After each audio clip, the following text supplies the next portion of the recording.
am Ima Atojuri. And I'm Jose Cabrera. And you're watching Five Questions. Today we got to interview Wall Street Journal reporter Zolan Kanno-Youngs. and ask him Five questions. So let's see what he has to say.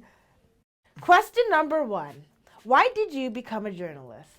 Oh man, good question. I mean, my aunt Robin works for NPR. So the influence was definitely always there. But I would say just because you have to have some characteristics that are kind of instilled in you from a young age to be a journalist. One, you have to be very curious.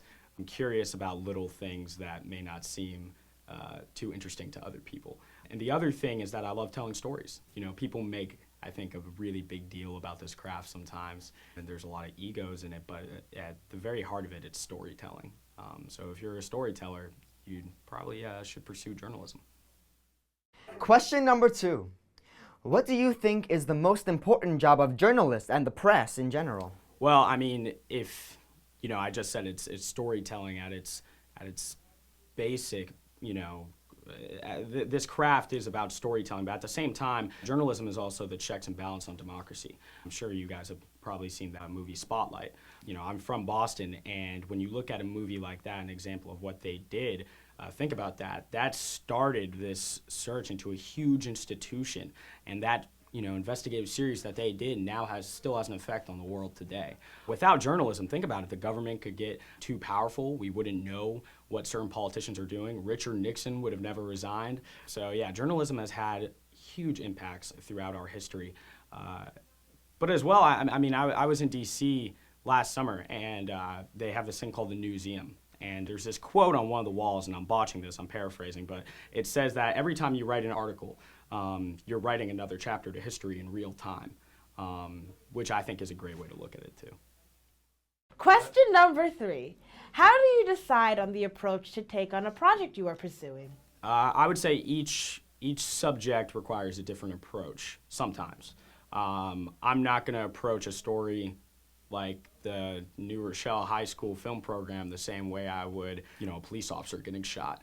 Each one is going to be different, but there's some consistencies with every story, and that's doing your research, trying to find out how your readership would read a story and what they find the most engaging about the subject, and then ask those questions to the people in the story in order to get that answer. Question number 4. What is the most outrageous story you had to cover?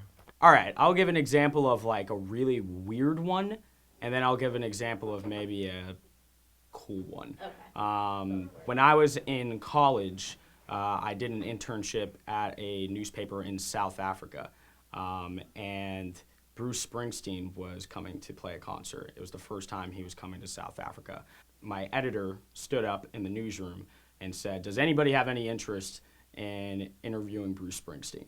And I thought it was hilarious because none of the reporters were like, "No, I don't care about that. I'm not, 50 years old or from New Jersey." But I said, "Yeah, I will. I mean, I'm from the States, and that's a huge deal, back there." So I went, and it was funny because it wasn't a one-on-one interview. It was a Q&A with a bunch of international media there that obviously knew the significance of Bruce Springsteen coming to a country for the first time.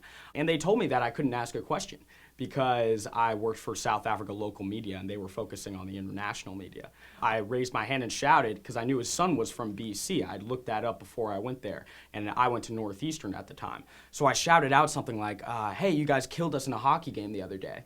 And he actually stopped on stage, turned, and then walked over to me, and I was able to get that one-on-one. So that's like an interesting story just because, well, I went back to school and I told everyone that, and they were flipping out.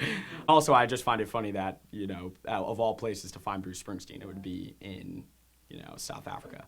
A really odd one is this year for the Wall Street Journal, when Star Wars came out, they sent me to a museum for this Star Wars convention, like a bunch of fans dressing up as Star Wars. I just found it really funny that the Wall Street Journal sent me there. So yeah, I don't know. Those are 2 examples. Question number 5. What advice do you have for a journalist student wanting to get into the field? Right. I would say write. Write for fun. The thing that I think separated me from other high school students when I was at my paper in high school was that I didn't wait for an editor to come to me with a story. I went out and got a story and then went to my editor. I think that that's something that's kind of lost. A lot of people may be in the newsroom and think that it's satisfying to just complete all the stories that an editor assigns you. And that is satisfying, but you really have fun with this when you're writing what you want to write about and when you go find stories. So read newspapers for one, like actual print newspapers. Those exist still. And also write for fun. You know, even if you want to go into radio, the best anchors are writers. TV, I think that you can notice who is a good writer when they're on live TV as opposed to who isn't. And the other thing is, don't be afraid to write as well.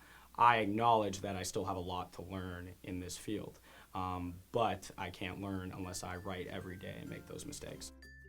We'd like to thank Zolan Kanno-Youngs for coming in and answering our questions. And you can find him on Twitter and Facebook.